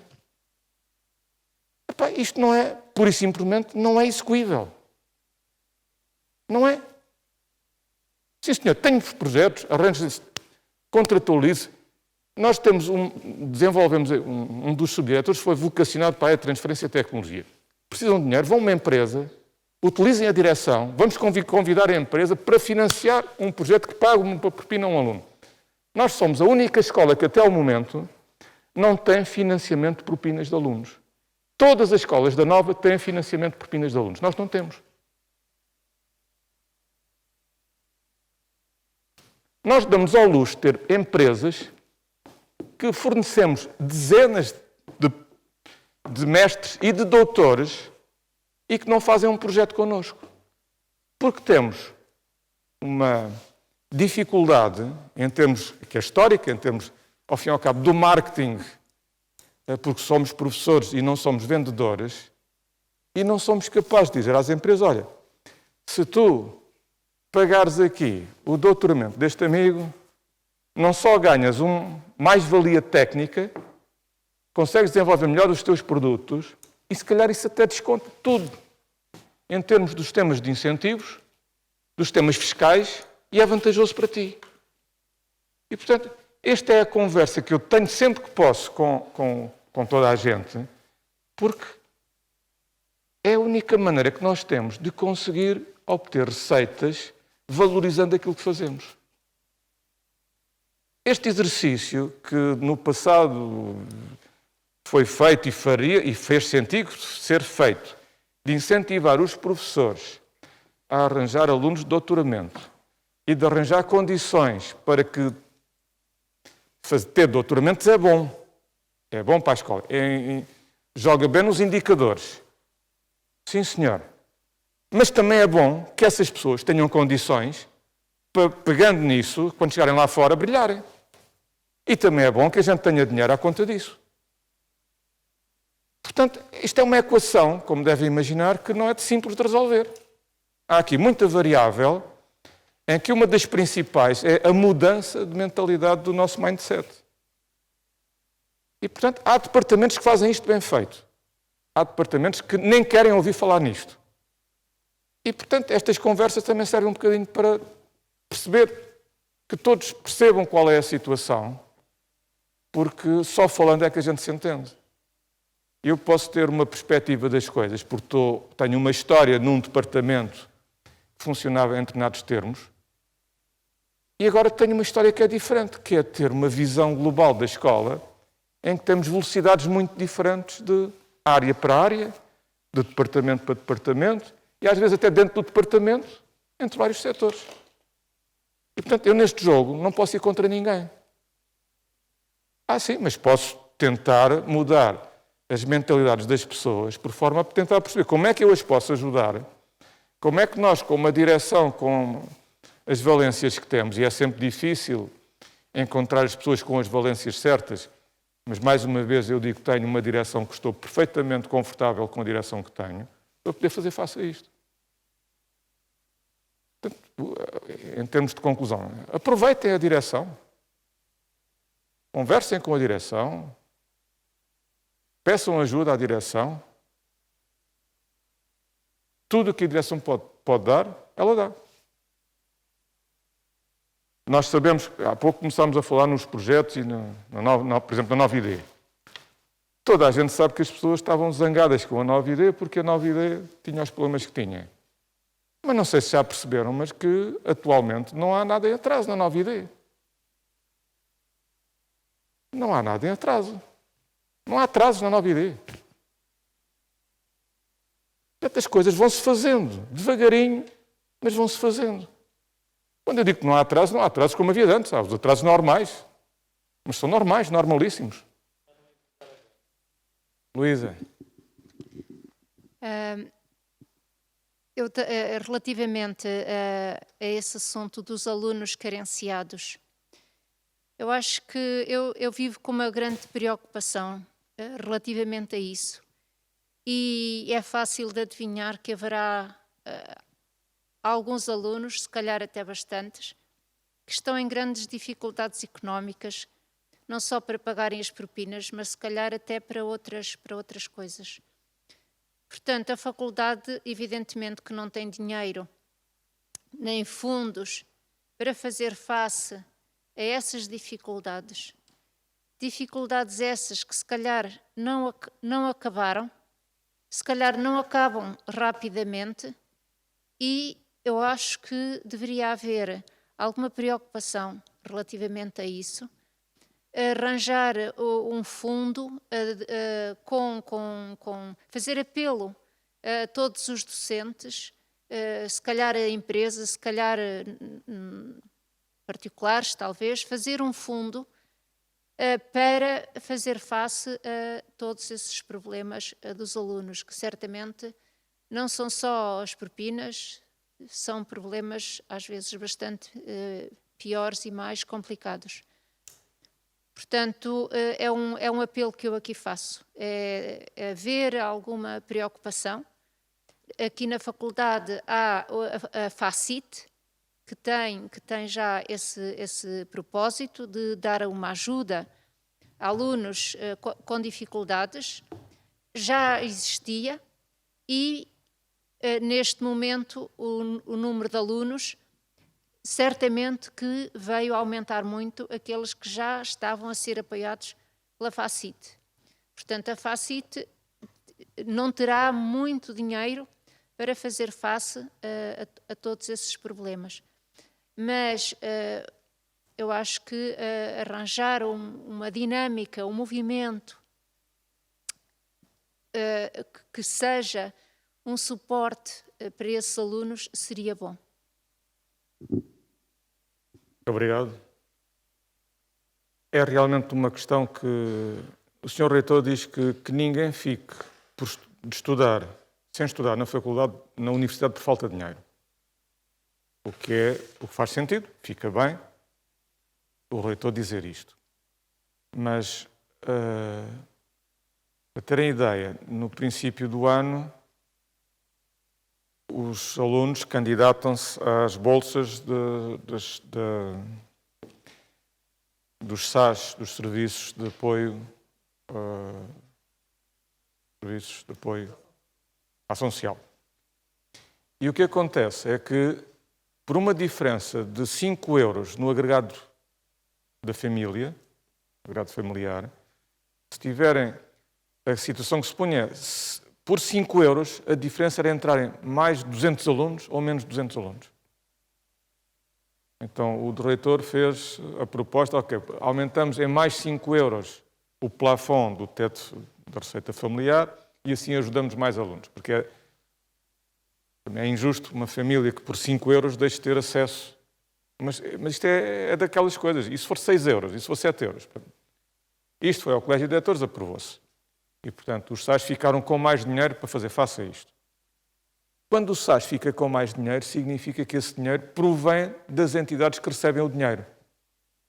Estamos a falar, quando o Orçamento de Estado chega para, como eu vos disse, em função do número de alunos que entra em cada escola. Como nós temos 42% do share do número de alunos, o que quer que seja que a reitoria decide, são 42% que nós automaticamente entramos nesse plafond. E não é linear que depois isso reverta para 42% das pessoas que pedem que tenham bolsas daqui da faculdade.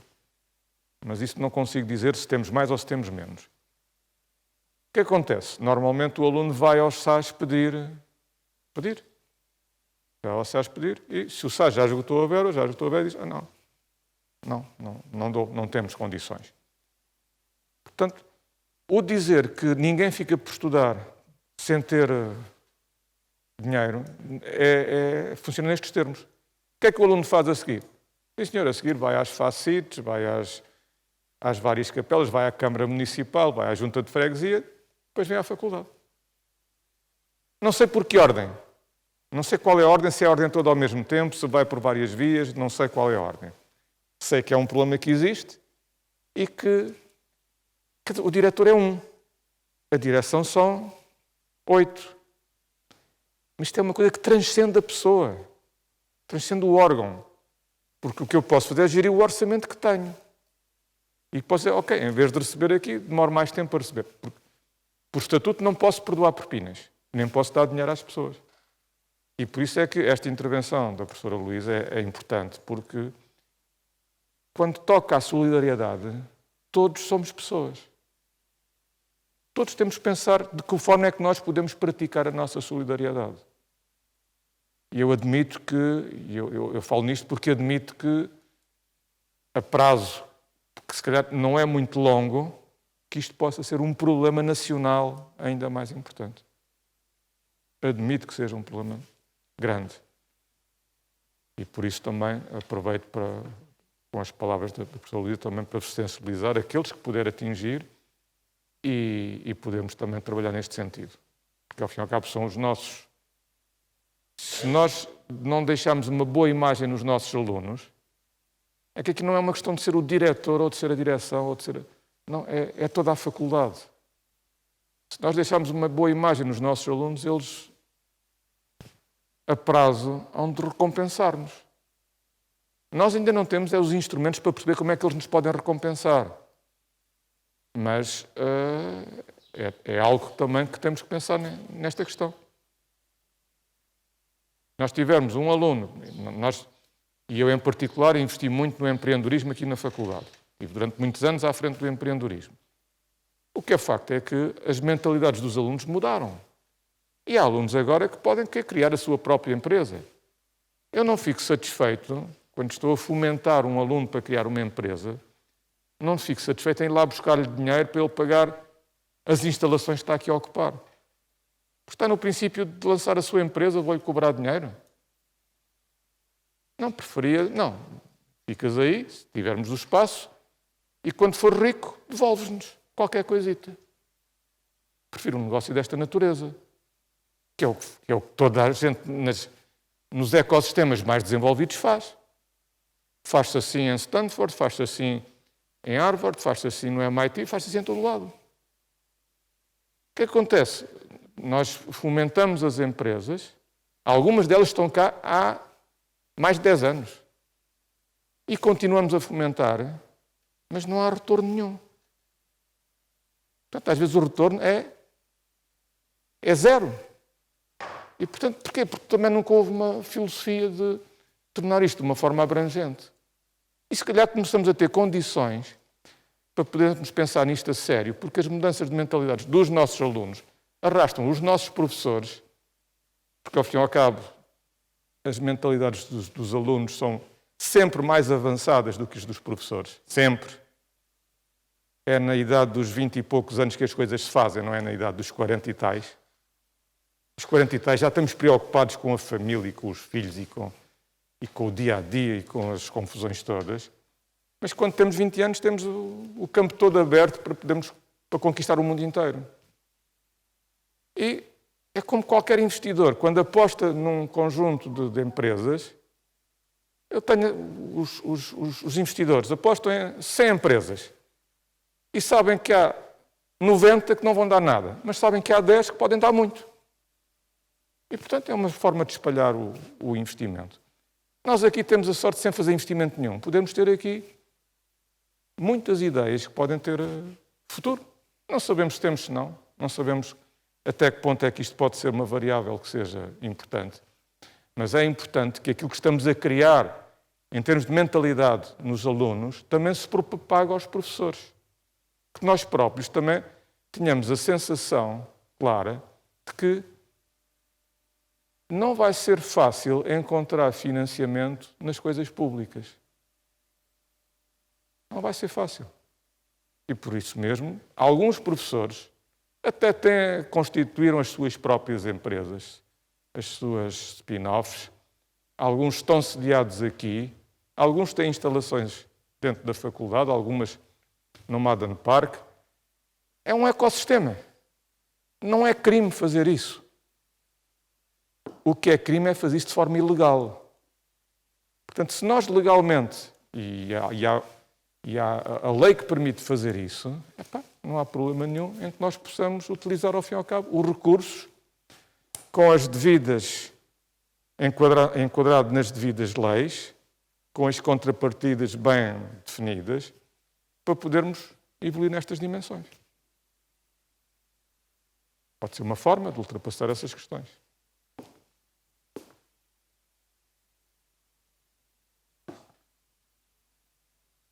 Bom, eu gostaria só, enfim, na linha daquilo que a professora Luísa, enfim, comentou, gostaria de agradecer o facto de se ter levantado esta questão, porque naturalmente a questão das propinas, sobretudo no momento que atravessamos, é uma situação bastante constrangedora. Eu posso dizer que das variadíssimas tarefas que executo, e são muitas, aquela que maior inquietação e maior perturbação que causa é exatamente ter que dar um despacho, no sentido de recusar uma propina mínima ou, enfim, uma redução de propina. E devo dizer que muitas vezes me deito com essa inquietação, não consigo dormir e levanto-me de madrugada mesmo, estilo 4 e tal da manhã, 5 horas, para tentar fazer um mail ou tentar arranjar uma solução. Não é fácil, são muitos casos, mas também gostaria de alertar os colegas que num regime fundacional qualquer decisão deste tipo implica responsabilidade pessoal, ou seja, responsabilidade fiscal e criminal se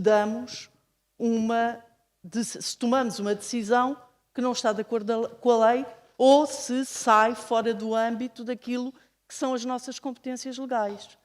Portanto, é extraordinariamente complicado gerir esta situação, não deixando de apelar sempre, e isso eu recuso-me a analisar estes processos de uma forma fria e insensível, Portanto, é humano, é para isso que estamos aqui, mas, de facto, a solução tem que passar para o sistema. Porque o ano passado recebemos um despacho que eu pensei que me iria aliviar, que era de que a isenção de propinas só podia ser concedida pelo Sr. Reitor. Bom, pelo menos a isenção, eu fico só com a redução. Eu e o Sr. Diretor, naturalmente. E o que se passa é que, afinal, todos os pedidos de isenção, que não foram muitos, que foram direcionados, endereçados ao Sr. Reitor, vieram reencaminhados, dizendo à decisão, remetidos à decisão do Sr. Diretor. Portanto, quer dizer, a situação não é fácil, é complexa, extremamente complexa. Não vejo como ultrapassar de uma forma oleada, vamos lá, sem ter grandes constrangimentos. Eu tenho encaminhado vários alunos para o SAS, mas não posso agarrar nos e-mails todos e enviá-los para o SAS, não é? Portanto, eu faço uma análise pormenorizada dos assuntos e da forma como as pessoas, enfim, com determinados parâmetros, mas obviamente que cada caso é um caso. Não há aqui uma bitola para dizer este merece e aquele não merece. Portanto, eu também faço esse apelo. Para mim é muito difícil dar decisões de uma situação com a qual eu estou a responder de forma pessoal. Se sair fora dos parâmetros que me são legalmente, enfim, dedicados ou acometidos, não é? Portanto, e o mesmo se passa, obviamente, com o Sr. Diretor.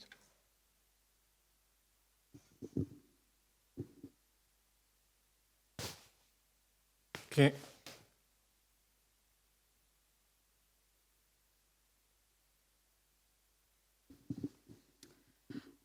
Isabel Sá Nogueira. Eu estou aqui na qualidade de coordenadora de programa doutoral e tem a ver precisamente com esta história das Eu propinas. peço desculpa, mas está aqui na qualidade de professora e de colega. Não, mas a minha questão está ligada com uma coordenação de um programa doutoral. E a situação é a situação das propinas.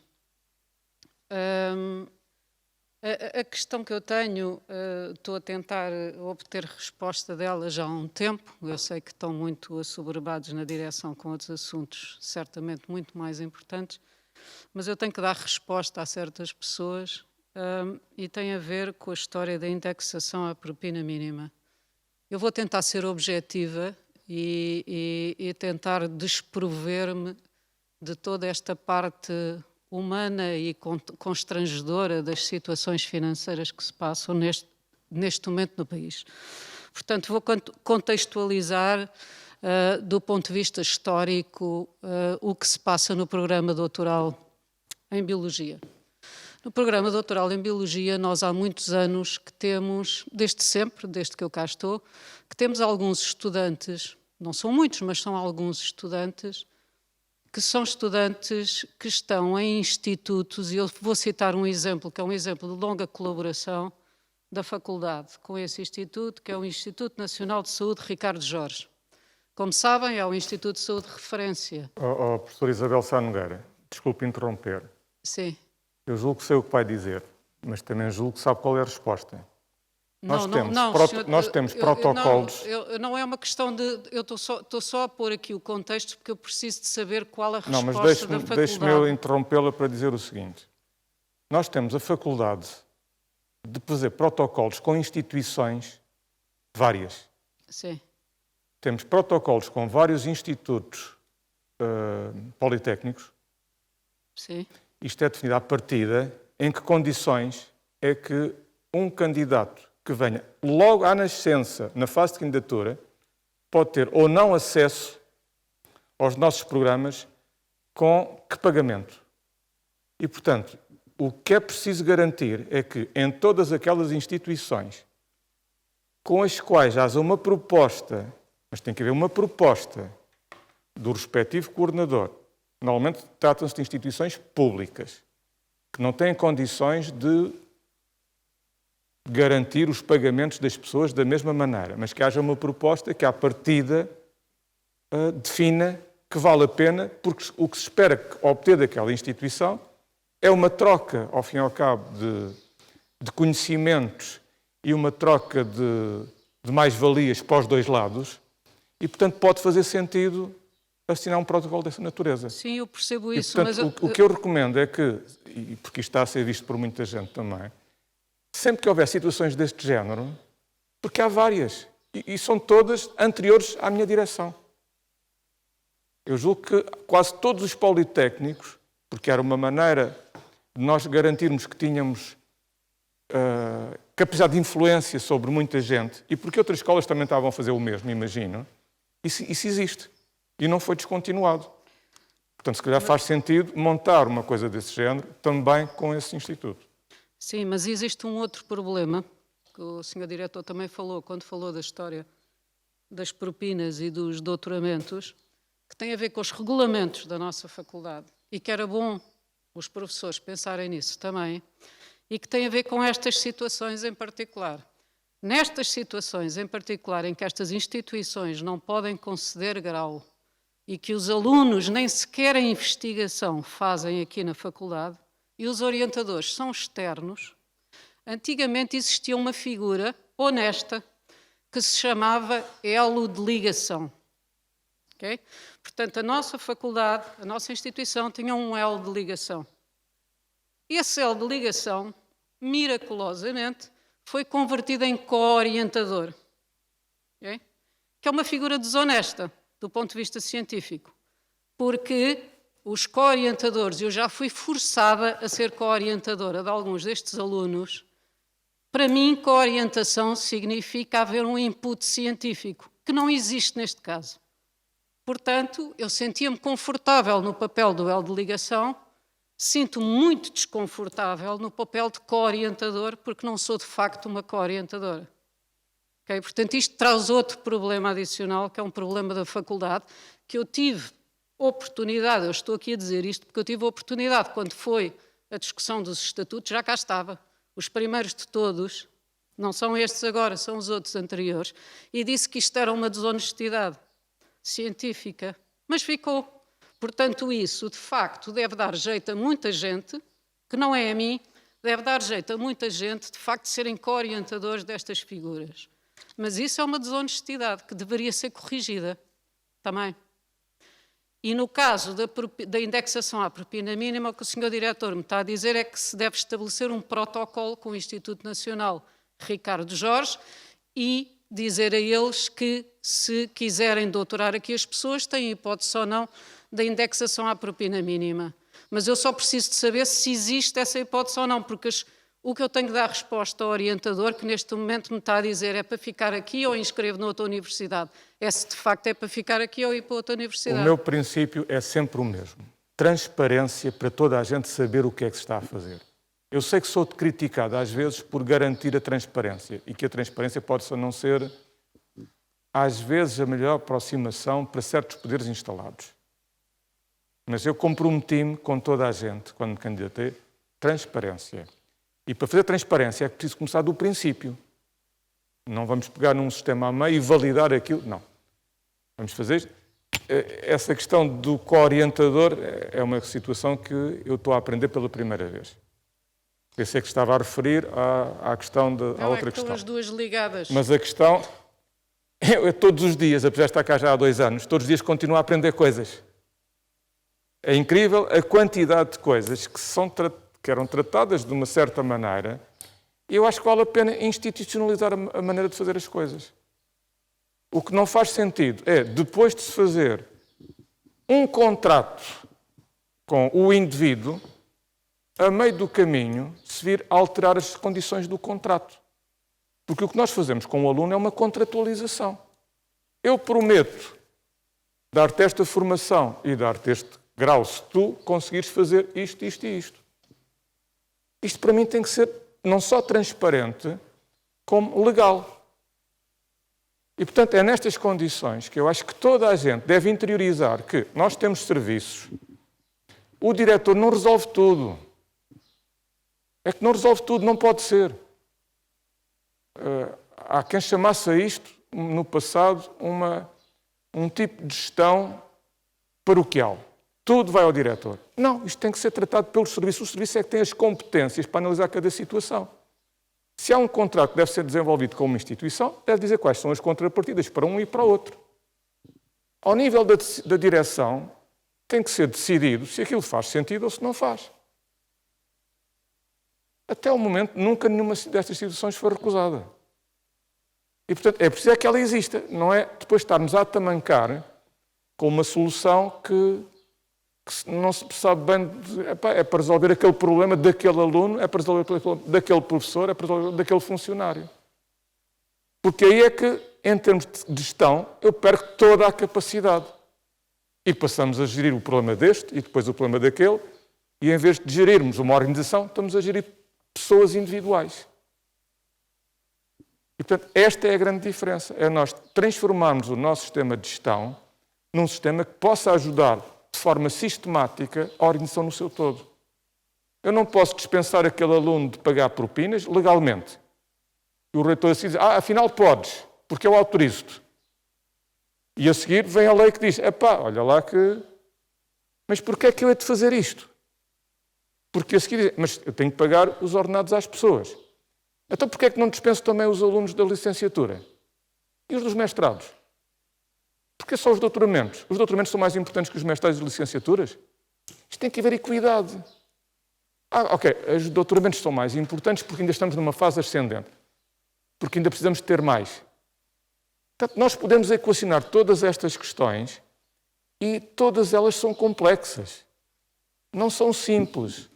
E, portanto, como não são simples, eu, há 2 anos atrás, era professor.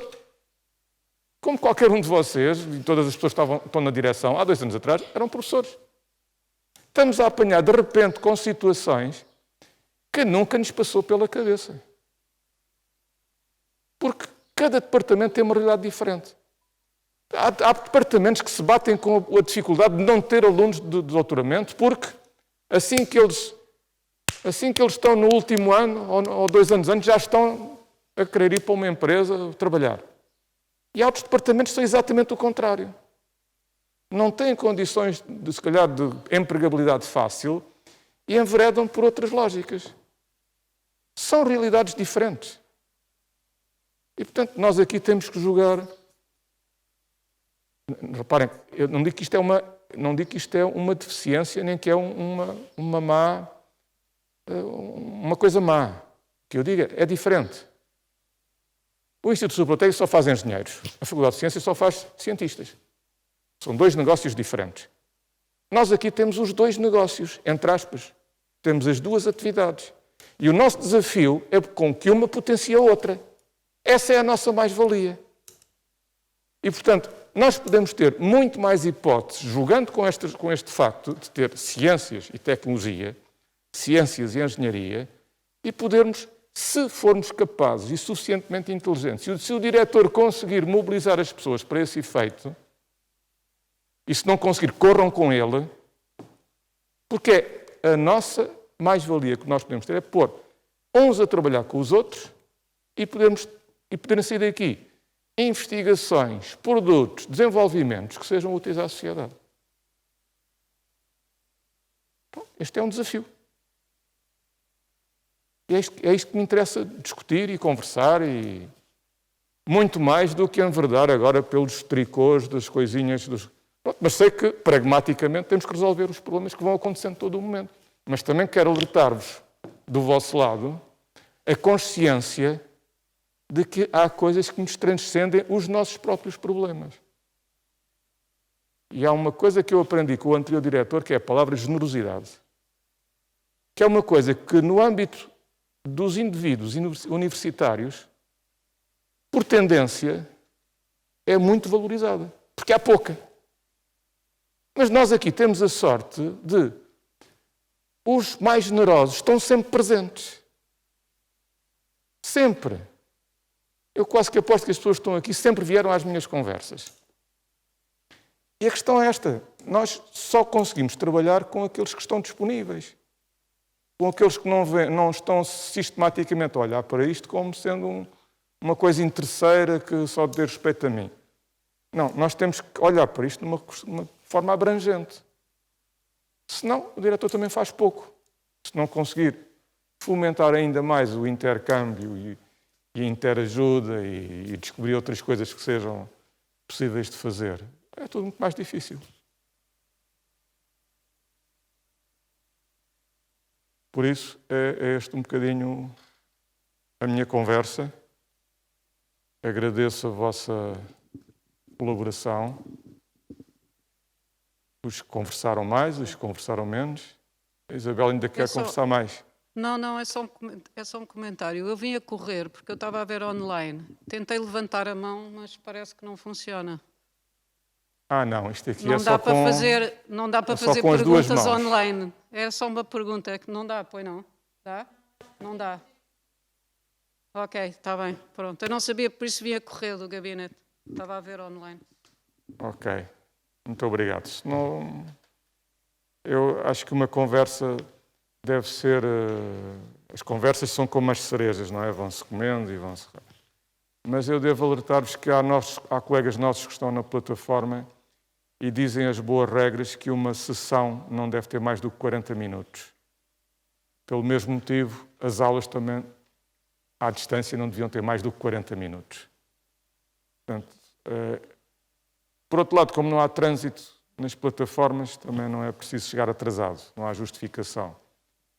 Portanto, eu recomendo que os professores, os colegas, que não ultrapassem as aulas desta dimensão, para dar tempo também às pessoas respirarem. É uma boa prática, não é por acaso que o Zoom limita as sessões a 40 minutos. E podem fazer sempre uma sessão de 40 minutos, 20 minutos de descanso e depois outra sessão de 40 minutos. Se for um caso de uma aula que tenha sido programada inicialmente para 2 horas.